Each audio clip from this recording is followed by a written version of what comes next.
ከቃሉን ጀምርና ዘወረደ ምንድነው ምን ማለት ነው የሚለውን ነገር አይተን እንመለስ። ከቃሉ ስንጀምር ዘወረደ ማለት ከሰማይ ሰማያት የወረደው ከድንግል ማርያም የተወለደው የሚል ምስጢር ነው የሚሰጠው እና ዘወረደ ከሰማይ ሰማያት የወረደው ነው። እንግዲህ በሊቃውንትም ሆነ በቅዱሳት መጻሕፍት እንደሚታወቀው እግዚአብሔር በዓለም ሙሉ ሲሆን ስለልልናው በሰማይ እንዳለ እናምናለን። ጽርሐ አርያም የእግዚአብሔር መንበረ መንግስት ሰማይ ነች።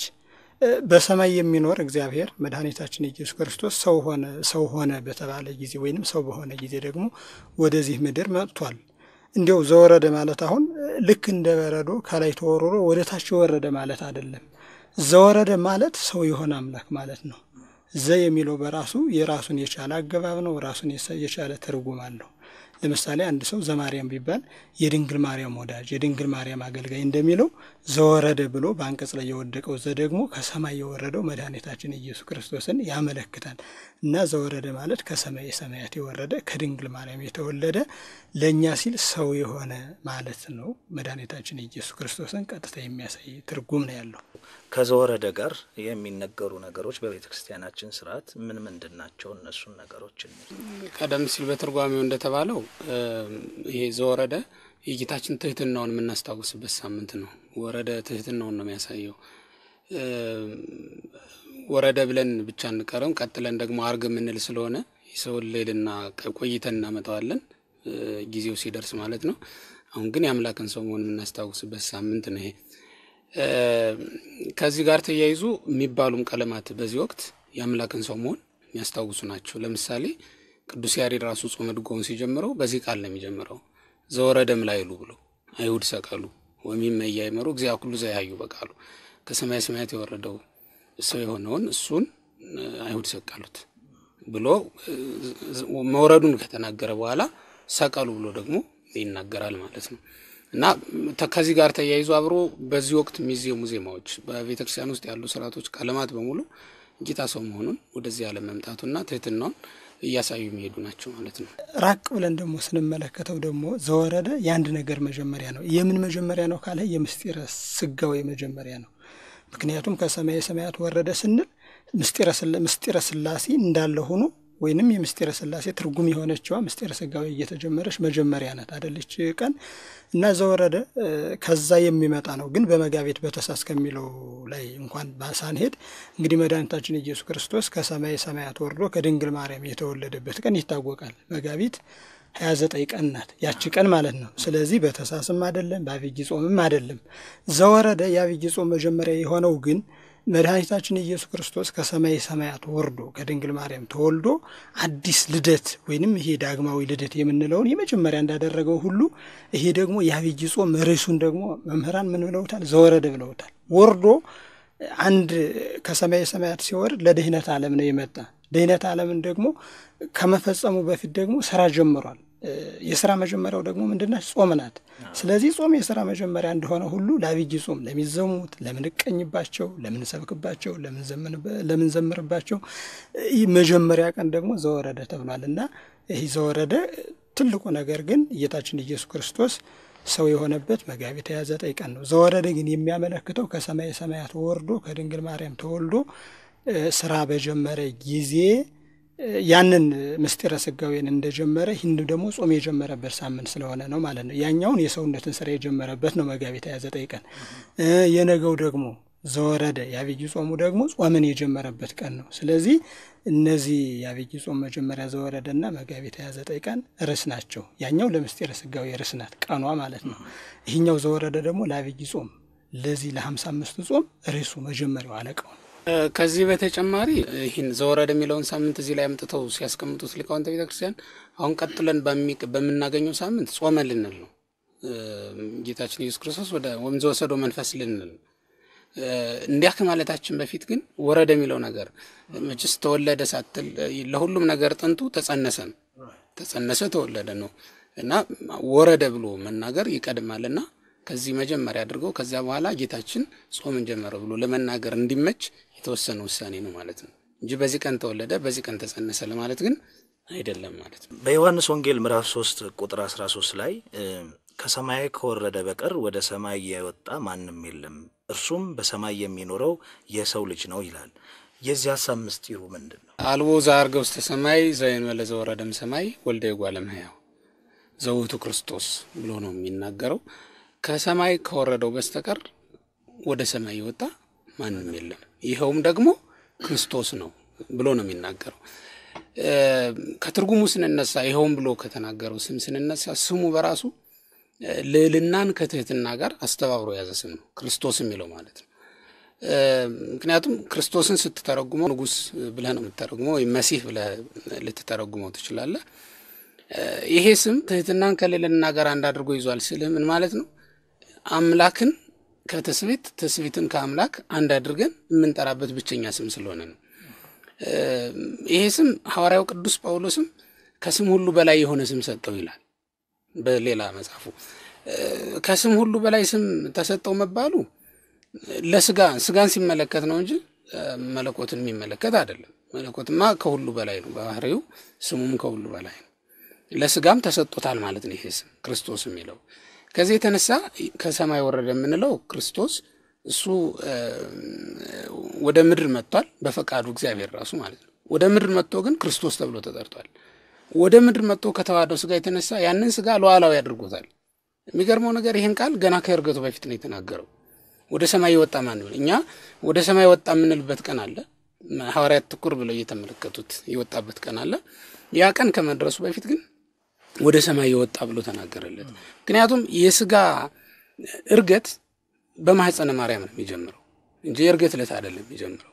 ያን ጊዜ ሁሉ ነፍሳት እየተመለከቱት ሐዋርያት እየተመለከቱት ሽቅብ ወደ ላይ ሲወጣ መታየቱ ሕገ ተሰቦን እንደፈጸመ እንዳጠቃለለም ለማሳየት ነው እንጂ የስጋን እርገት በግልጽ ለሰው ልጆች የገለጸበት ቀን ነው እንጂ እርገቱ የሚጀምረው በማህፀነ ማርያም ነው። ስለዚህ ከሰማይ የወረደው አምላክ ነው። ያ የወረደው አምላክ ራሱን ዝቅ አድርጎ ግን ስጋን ምድራዊውን ማለት ታህታዊውን ባህሪ ለብሶታል፣ ገንዘብ አድርጎታል። ስለዚህ ወደ ሰማይ አውጥቶታል ማለት ነው። ሰማያዊ አድርጎታል ማለት ነው። ለዚህም ነው እመቤታችንን ማህደረ እግዚአብሔር ወላዲተ እግዚአብሔር ብለን እንጠራት ከዚህ የተነሳ ነው። በቃ በሷ ሲያድር ስጋም እግዚአብሔር ሆኗል ማለት ነው።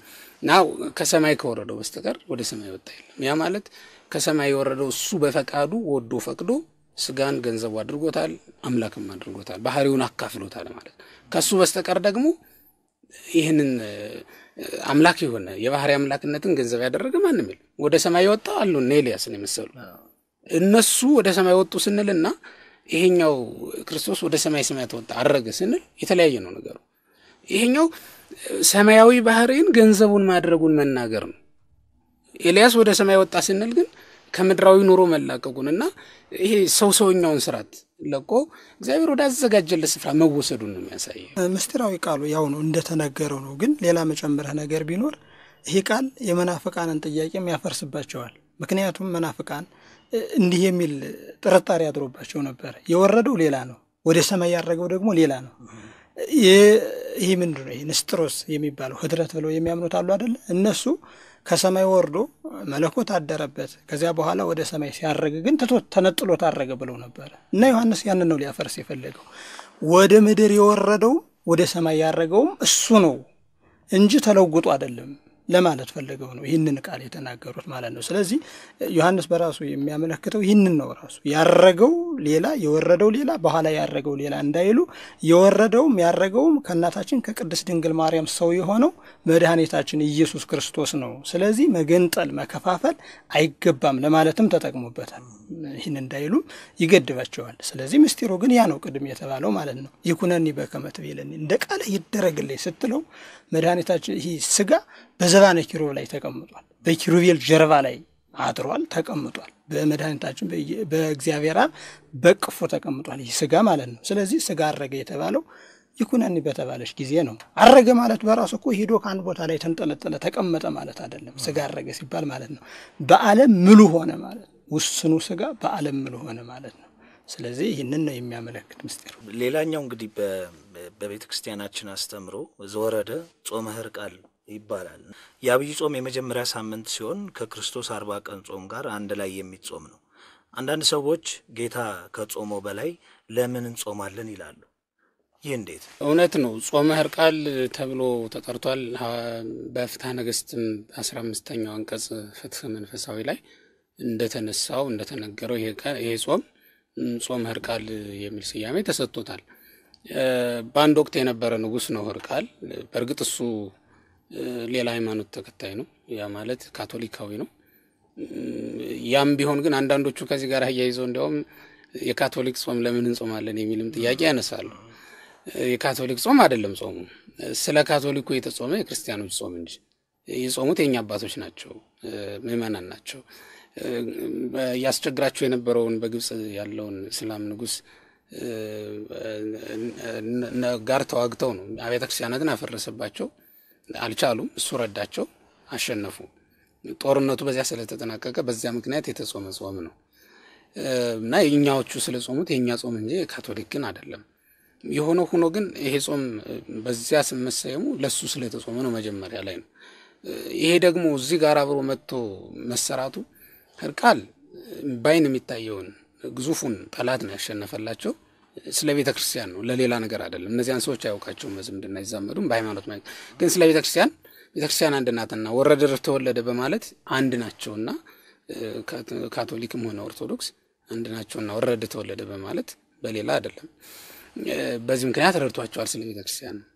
አሁን እዚህ ዳር ላይ ደግሞ መጥቶ የአብይ ጾም መግቢያ ላይ መቀመጡ ስጋዊ ጠላት በዛ እሱ እንዳሸነፈላቸው ሁሉ መንፈሳዊውን ጠላት ማናያቸውን ረቂቃን አጋንንትን በዚህ ጾም እናሸንፋለን ስትል ነው ቤተ ክርስቲያን እዚህ መግቢያ ላይ አምጥታ ያስቀመጠችበት ምክንያት ማለት ነው። ከዚህ የተነሳ ጾሙ ወደ 55 ከፍ እንዲል ሆኗል። ያም የሆነው መግቢያና መውጫ ላይ 2 ሳምንታት ስላሉ ነው። ይሄኛው ብዙ ምስጢር አለው። ከዚያ ሁሉ ግን እኔ አሁን አንዱን ለመናገር ያክል ስለ ክብረ አብይ ጾም የተሰጠ ነው። ጾመ ኢየሱስ ከአጽዋማት ሁሉ ታላቁ ጾም ነው እና ስለ ክብሩ መግቢያና መውጫው ላይ መጀመሪያና መደምደሚያ ተሰርቶለታል። መጋረጃ ያስፈልገዋል። የንጉሥ ጾም ነው። ስለዚህ መግቢያው መውጫውም ላይ ያለ መጋረጃ አልተቀመጠም። እንደ ሌሎች አጽዋማት ልዩ ነው። ይሄ ጾም ታላቅ ጾም ነው። ስለዚህ መግቢያው ላይ ሰውነታችንን አለማምደን ወደ ዋናው ጾም እንድንገባ ነው። የሚገርመው ነገር ጾሙ ራሱ ይሄ ጾም ከሌሎቹ አጽዋማት ተለይቶ 12 ሰዓት እንድንጾመው ነው የታዘዘው። አንደኛው የንስሐ ጾም ስለሆነ ነው፣ ቅድም እንዳልኩህ ስለ ሕርቃል የተገባ የንስሐ ጾም ስለሆነ፣ ሁለተኛው ግን መለማመጃ ስለሆነ ነው። ታላቁን ጾም መብልና መጠጥ በሰነበተበት ሰውነት መቀበል ስለሌለብን ማለት ነው። አጽድተን መግባት ስላለብን፣ ለምደን ጠንክረን መግባት ስላለብን። መከራም እኮ ስትለማመደው ነው አይደለም አይከብደው እና ቀጥለህ የምትገባው ከአጋንንት ጋር እየተማገትክ እየተከራከርህ የምትቀጥልበት ስለሆነ ነፍስህ በዚህ መጠንከር አለባት እና ማጠንከሪያ መግቢያ መጀመሪያ ሆኖ እዚህ ላይ ተሰራ። በዚህ ለማመዱና ምእመናን ወደ ዋናው ጾም ሲገቡ ጾሙ አይከብድባቸውም ማለት ነው። እንደዚህ አድርገው ወደዚያ ይቀጥላሉ። መጨረሻውም ላይ ደግሞ ለብቻ ሰሙነ ሕማማት ተብሎ ተቀምጧል። እሱም በራሱ የአምላካችንን ሕማሙን በሰውነታችን በነፍሳችን የምንቀበል መሆናችንን ከማሳየቱም በተጨማሪ ታላቁን የጌታን የትንሣኤ በዓል ያለ መከራ ማክበር ስለሌለብን ለብቻ ተለይቶ ደግሞ ሰሙነ ሕማማት ብለን እንደዚያው እናከብራለን። ያ በራሱ የሚነሳው ያው ምስጢሩ ብዙ ስለሆነ አንድ ነገር አጭር ነገር ልበል። ይሄ ጾም ጾመ ሕርቃል እንደሆነ መምህር ተናግረውታል። ጾመ ሕርቃል እንደተጠበቀ ሆኖ ጾመ ሐዋርያትም ነው። አባቶቻችን ሐዋርያት ጾመውታል። እንዲያውም በዚህ በፍትሐ ነገሥት አንቀጽ 15 ላይ ሐዋርያት ጌታችን ኢየሱስ ክርስቶስ ባረገ በዓመቱ የሱን ጾም መጾም በሚጀምሩ ጊዜ ጾሙን ቆጥረው እነሱ ለስብከተ ወንጌል እየተፋጠኑ ሌላም ቦታ ሄደው በሚያስተምሩበት ጊዜ በኢየሩሳሌም ለነበሩ ምእመናንም እንዲጾሙ ታዘዘዋቸው አልፈው ሂደዋል። ያ ማለት ከሕርቃል በጣም ቀደም ብሎ ማለት ነው።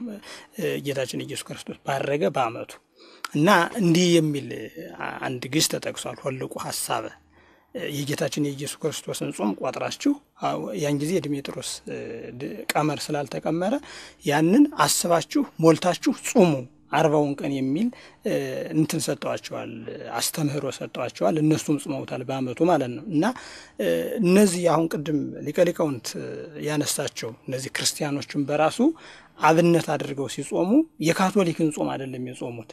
ይህንን ጾም ድሮም ቢሆን ሐዋርያት አባቶቻችን ይጾሙት ነበረ። ሁልቁ ሐሳብ ቁጥሩን ቀመሩን አቡሻክር አስልታችሁ ሞልታችሁ ጾሙ ብለውናል ብለው ከዚያም መነሻ አድርገው ነው እንትን ያሉት የጾሙት ማለት ነው። እና ያው መጀመሪያና መውጫ እንጂ አብይ ጾም መጀመሪያም መጨረሻም ሌሎች ጾም አጽዋማት አሉ። ግን እነዚህ ሁሉ ጾሞች መጀመሪያም የምንጾማቸው መጨረሻ በህማማቱም የምንጾማቸው የክብር መሳሪያዎች ናቸው፣ መሰረቶቻችን ናቸው። እንጾማቸዋለን። ደግሞ እኮ የሚገርመው ነገር ቀዳም ሰወርን ሁሉ እንጾም አይደለ?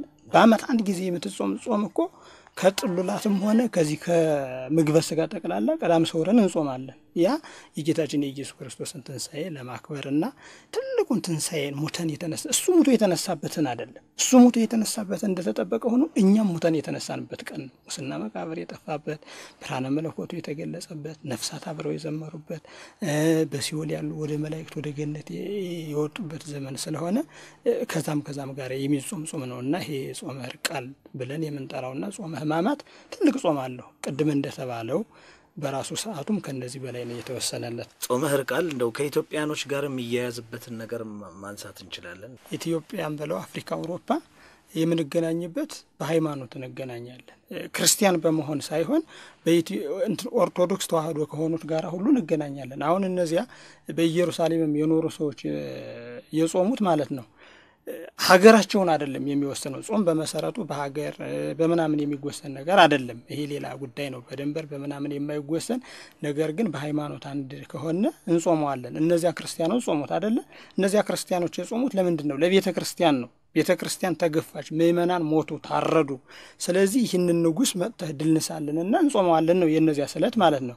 እነዚያ የተሳሉት የገቡት ብጻት እንደዛ ነው። እኛ ኢትዮጵያውያንም አሁን ብዙ ነገር አለብን። ምክንያቱም ውስጣዊ ጠላት ጋኔን ያህል አለብን። እንደገና ሰውነታችን በራሱ ካልጾምንበት ካልጸለይንበት ጠላታችን ነው። ይገርማል። ይሄ ራሱ ማለት ነው ስጋ ራሱ ይጓጋናል። የስጋ ፍቶት የሚባሉት እኮ ሰይጣን እንኳን ሳያድርብህ ሰይጣን በሰዎች ላይ ሳያድር ማለት ነው ተፈጥሮ በራሱ ይጓጋል።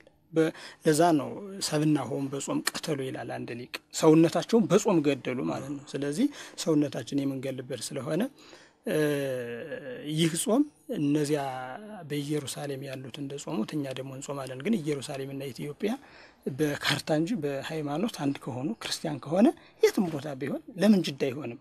የሙስሊም ሀገር ተብሎ ከሚጠራው ከዚያም ቢሆን ክርስቲያን ከሆነ ይጾማሉ። በቃ ኢትዮጵያዊ ስለሆኑ አይደለም። ለምሳሌ አሁን የኛ ዘመዶች በስደት ሳውዲ አረቢያ ወይም ሌላ ቦታ ሊኖሩ ይችላሉ፣ ይጾሙታል። የሚጾሙት ግን እውነቱን ስነግር ኢትዮጵያዊ ስለሆኑ አይደለም፣ ክርስቲያን ስለሆኑ ነው። እነዚያም ክርስቲያን ስለሆኑ ጾሙት፣ እኛም ክርስቲያኖች ነን፣ ጾም ነው። እነሱና እኛ የቦታ እንጂ የሃይማኖት ልዩነት የለንም፣ የሥርዓት ልዩነት የለንም፣ የቀኖና ልዩነት የለንም። የጾም ልዩነት ከሌለ እነሱ ጾሙት፣ ከነሱ ተከትለን እኛም ጾም ነው። ምክንያቱም እንደነገሩህ ጀማሪዎች ሐዋርያት ናቸው። በቃ የሐዋርያት ልጆች እኛ ነን በቀላሉ። የኢትዮጵያ ቤተክርስቲያን ለአጽዋማትም ሆነ ለሌሎች ነገሮች ከሁሉም በተለየ ሁኔታ ክብር ትሰጣለች፣ ልዩ ስርዓትም አላት እና አሁን ባለን ስርዓት መሰረት የኛ ቤተክርስቲያን ለዚህ ጾም መግቢያም ቢሆን ዜማ ሰርታለታለች፣ የራሱ የሆነ ስርዓተ ማህሌት አበጅታለታለች እና ከዚህ ጾም ጀምሮ ከመግቢያው ጀምሮ ከበሮቿን ሁሉ በአርምሞ እንዲታቀቡ አድርጋ ጸናጽሏን አስቀምጣ የሐዘን ወቅት የምታወጀው ከዚህ ሳምንት መጀመሪያ ጀምሮ ነው እና እንደ ኢትዮጵያም ስታዩ ደግሞ ለየት ያለ ስርዓት አለው ማለት ነው። ስርዓተ ዜማው ራሱ ልዩ ነው። ዘወረደም ላይ ወደ ሰቀሉ በቃ ከዚህ ቀን ጀምሮ እየተመከራ እየተነገረ መሄድ ይጀምራል ማለት ነው እና ይሄን በራሱ ከሌሎቹ ለየት ያደርገዋል። ያው ሐዋርያትም በራሳቸው እሁዶችን እንትን ብለው ሲቆጥሩ የጎደሉ ቀኖች ነበሩ በ55 ቀን ውስጥ ማለት ነው። እሁድና ቅዳሜን ምንም ቢሆን ከጥሉላት አንጾምምና ብለው ሰንበትን ከጾም ባለመቁጠር እነዚህን ቀናት አጠራቅመው ከዚህ 5 ከወዳኛው ደግሞ መጨረሻውም ላይ ካለው ሳምንት 5 አድርገው 10 ቀን እና 10 እሁዶች እና ቅዳሜዎች እናገኛለን። በዚያ ውስጥ እንደዚህ አድርገው አወጣተው እየጾሙ ነው። ቤተክርስቲያናችን ይሄን ተቀብላ ልዩ ስርዓት ሰርታለች። በልዩ ስርዓት ነው የምትጾም እንደ ኢትዮጵያ አድርጋ ማለት ነው። ስትጾም እንደ ሐዋርያት ጾምነቱን ትቀበላለች፣ እንደ ኢትዮጵያ ደግሞ ስርዓት ሰርታለታለች።